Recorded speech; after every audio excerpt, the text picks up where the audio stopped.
Qurani Məciddə cin kəlməsi 50 dəfə müxtəlif formalarda, 23 dəfə əl-cin, 7 dəfə kan, 5 dəfə əl-cinnə, 6 dəfə cinnə və 9 dəfə məcnun kimi qeyd edilmişdir. İnsan ilə cinin oxşar cəhətləri bunlardır.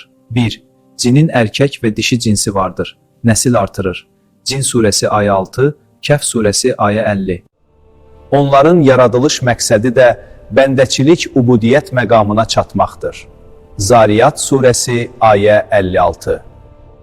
Onların da şuuru var və mükəlləfdirlər şəriət hökmlərinə itaat etməlidirlər. Onların arasında da mömin və kafirlər var. Zariyat surəsi ayə 54, Cin surəsi ayə 11 və 14. Onların da həyatı, ölümü və qiyamət günü həşr olmaları, mükafat ya da əzabları var. Əhqaf surəsi ayə 18, Əraf surəsi ayə 48. Onların da ictimai həyatı mövcuddur və tarix boyu müxtəlif ümmətləri təşkil ediblər.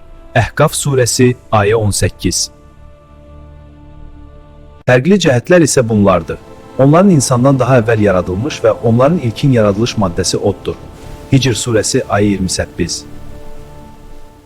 Maddi yaradılışlarına baxmayaraq gözlə görünmürlər və cin, yəni gizli, görünməz adı da elə həmin bu xüsusiyyətindən irəli gəlir. Əraf surəsi ayə 28. Sürətli hərəkətə və fövqəladə qüdrətə malikdirlər. Səba surəsi ayə 13, Nəml surəsi ayə 39.